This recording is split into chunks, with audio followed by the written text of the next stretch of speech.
ये बात तो हम सब जानते हैं कि एल्बर्ट आइंस्टाइन हिस्ट्री का सबसे बड़ा जीनियस था। इतना जीनियस कि वो अकेला ही हजारों साइंटिस्ट से ज्यादा दिमाग लड़ा सकता था। जो चीज हम इंसान समझना तो दूर की बात, सोच भी नहीं सकते, वो आइंस्टाइन ने सोची भी, समझी भी और उसको पूरी दुनिया के लिए आसान भी बनाया। एल्बर्ट आइंस्टाइन एक फिजिसिस्ट थे जिन्होंने थ्योरी ऑफ रिलेटिविटी, E=mc² और फोटो इलेक्ट्रिक इफेक्ट के लॉज बनाकर पूरी दुनिया को हैरान और परेशान छोड़ दिया था और इसकी वजह से ही इनको नोबेल प्राइज से भी नवाजा गया। इनकी एक्स्ट्रा ऑर्डिनरी सोचने और समझने की सलाहियत देखकर लोग समझते थे कि आइंस्टाइन के पास एक स्पेशल ब्रेन है जो हम आम इंसानों से काफ़ी ज़्यादा मुख्तलिफ है। इस बात का खुद आइंस्टाइन को भी अंदाजा था। इसी वजह से वो नहीं चाहते थे कि मरने के बाद इनकी बॉडी के किसी भी हिस्से पर रिसर्च की जाए, बल्कि उन्होंने तो ये इंस्ट्रक्शंस दे रखी थी कि मरने के बाद इनकी बॉडी को जलाकर राख कर दिया जाए। लेकिन फिर वही हुआ जिसका आइंस्टाइन को डर था। 18 अप्रैल 1955 को प्रिंसटन हॉस्पिटल में जब आइंस्टाइन का इंतकाल हुआ तो ऑटोप्सी के लिए यानी मौत की वजह जानने के लिए जो डॉक्टर आया उसने चुपके से आइंस्टाइन का ब्रेन निकाल लिया, क्योंकि उसको ये जानने की क्यूरियोसिटी थी कि दुनिया के सबसे बड़े जीनियस के ब्रेन में आखिर ऐसा है क्या। ज़ेम टीवी की वीडियोस में एक बार फिर से खुशामदीद। नाजरीन, आइंस्टाइन का ब्रेन चुराने वाले डॉक्टर थॉमस हार्वी थे, जिनको अपने साथ होने वाले अंजाम से ज्यादा इस स्पेशल ब्रेन को स्टडी करने में दिलचस्पी थी। कुछ दिनों के बाद जब प्रिंसटन हॉस्पिटल को डॉक्टर हार्वी की इस हरकत का पता चला तो उनको अपनी जॉब से हाथ धोना पड़ा। लेकिन डॉक्टर हार्वी आइंस्टाइन के बेटे हंस अल्बर्ट से जैसे तैसे करके ये परमिशन लेने में कामयाब हो गए कि वो उसके बाप के स्पेशल ब्रेन के अंदर छुपे राजों से पर्दा उठाकर उसको दुनिया के सामने लाना चाहते हैं। इस दिन के बाद से शुरू हुआ इस ब्रेन का एक लंबा तरीन सफर। डॉक्टर हार्वी एक पैथोलॉजिस्ट थे जो सिर्फ पोस्टमार्टम करना जानते थे। ये उनका सिर्फ ख्याल था कि वो इतने बड़े जीनियस के ब्रेन पर रिसर्च कर पाएंगे।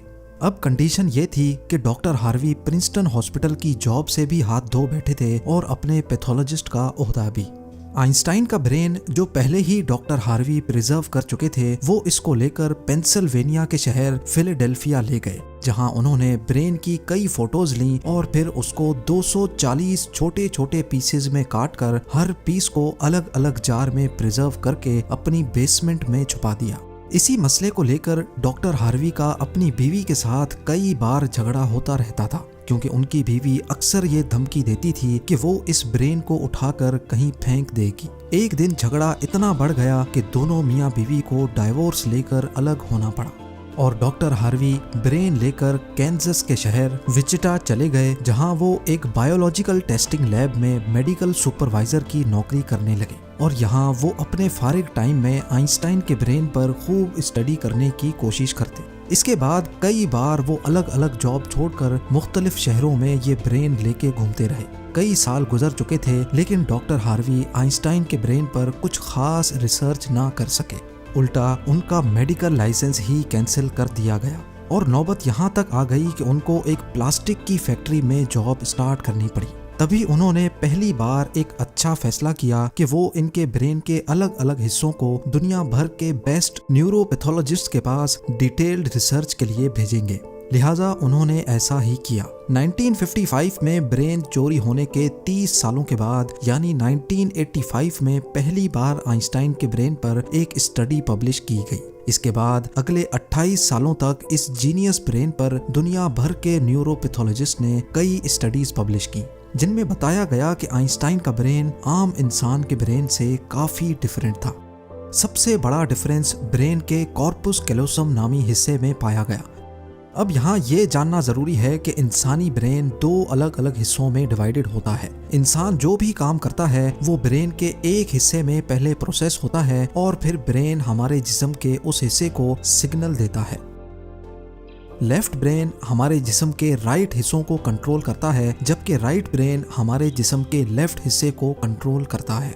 इसके अलावा 90% इंसानों का लेफ्ट ब्रेन बोलने, समझने, मैथमेटिकल कैलकुलेशंस और राइटिंग यानी लिखने के दौरान काम करता है, जबकि राइट ब्रेन के पास क्रिएटिविटी, शेप्स को पहचानने, आर्ट और म्यूजिकल स्किल्स की जिम्मेदारी होती है। अब आप भी ये सोच रहे होंगे कि इस सब में कॉर्पस कैलोसम का क्या काम है। फर्ज कर लें कि आप कीबोर्ड पर टाइपिंग कर रहे हैं या फिर मोबाइल फोन पर। इस दौरान हमारे दोनों हाथ टाइपिंग करने में बिजी हैं। कुछ अल्फाबेट्स हमारा सीधा हाथ टाइप कर रहा है तो कुछ उल्टा हाथ। टाइपिंग के दौरान आपके लेफ्ट हैंड से एक मिस्टेक हुई तो आपने फौरन अपना राइट हैंड इस्तेमाल करके उस मिस्टेक को इरेज किया। तो इसका मतलब ये हुआ कि जब हमारे राइट ब्रेन से मिस्टेक हुई तो उसने लेफ्ट ब्रेन को फौरन सिग्नल देकर वो मिस्टेक ठीक करवाई। ब्रेन के दोनों हिस्से आपस में जिस चीज के थ्रू कम्युनिकेट करते हैं उसको कॉर्पस कैलोसम कहा जाता है। और आइंस्टाइन का कॉर्पस कैलोसम आम इंसानों के मुकाबले में कुछ ज्यादा ही बड़ा था, यानी उनका लेफ्ट और राइट ब्रेन का आपस में बहुत स्ट्रॉन्ग कनेक्शन था, जिसकी वजह से आइंस्टाइन एक ही वक्त में काफी कॉम्प्लेक्स प्रॉब्लम्स और सिचुएशंस को इमेजिन कर सकते थे। कॉर्पस कैलोसम के बड़े होने के अलावा आइंस्टाइन के ब्रेन का पैटर्न भी आम इंसानों से काफी मुख्तलिफ था और रिसर्चर्स का मानना है कि इसकी वजह से ब्रेन में न्यूरॉन्स का फ्लो काफी बेहतर था। न्यूरॉन्स के अच्छे फ्लो होने का मतलब है कि इनकी मैथमेटिकल कैलकुलेशंस की पावर काफी ज्यादा स्ट्रॉन्ग थी।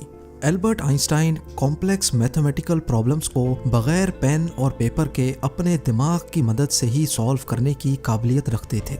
न्यूरॉन्स ज्यादा होने की एक और वजह भी रिसर्च पेपर्स में बताई गई। जब आइंस्टाइन के ब्रेन का वजन किया गया तो उसका वजन 1230 ग्राम था, जबकि आम इंसानों का 1400 ग्राम होता है। रिसर्चर्स का मानना है कि इनके ब्रेन की लाइनिंग काफी पतली थी, जिसकी वजह से इनमें ज्यादा न्यूरॉन्स पाए जाते थे। लेकिन सबसे बड़ा सवाल अभी भी वही था कि क्या आइंस्टाइन ऐसे स्पेशल ब्रेन के साथ पैदा हुए थे या इनके पैदा होने के बाद इसमें चेंजेस आई। जांच के बाद मालूम पड़ा कि एल्बर्ट आइंस्टाइन जब पैदा हुए थे तो वो पूरे 5 सालों तक बोल नहीं सकते थे, जबकि दूसरे बच्चे 2 या 3 साल की उम्र में बोलना शुरू कर देते हैं। जब उन्होंने बोलना शुरू भी किया तब भी वो ज्यादा बोलना पसंद नहीं करते थे, बल्कि हमेशा अपनी सोचों में ही गुम रहते थे। उनके पास चीजों को मेमोराइज करने की पावर काफी कम थी, यहाँ तक कि उनको सिंपल मैथ्स के टेबल भी याद करने में मुश्किल होती थी। वो मैथ्स और नंबर्स को लॉजिकल तरीकों से प्रोसेस करने के मास्टर थे, ना कि उनको रट्टा लगाकर याद करने के। स्कूल लाइफ में बाकी हर सब्जेक्ट में आइंस्टाइन फेल होते थे, सिर्फ मैथ्स और साइंस वो वाहिद सब्जेक्ट्स थे जिसमें आइंस्टाइन के नंबर्स सबसे ज्यादा आते थे। जब एल्बर्ट आइंस्टाइन 12 साल के थे तब एक फैमिली टीचर अपनी ज्योमेट्री की बुक इनके पास भूल गए। हैरत अंगेज तौर पे सिर्फ एक ही दिन में आइंस्टाइन वो पूरी बुक पढ़कर अपने ज्योमेट्री के कॉन्सेप्ट्स क्लियर कर बैठे। ना सिर्फ इतना, बल्कि सिर्फ 14 साल की उम्र में ही वो इंटीग्रल और डिफरेंशियल कैलकुलस के मास्टर बन चुके थे। मैथ्स और साइंस में इनकी इतनी स्ट्रॉन्ग ग्रिप थी कि जब वो क्लासरूम में कोई सवाल पूछने के लिए हाथ खड़ा करते थे तो प्रोफेसर्स घबराने लगते थे, क्योंकि आइंस्टाइन के अक्सर सवाल टीचर्स के भी ऊपर से गुजर जाते थे।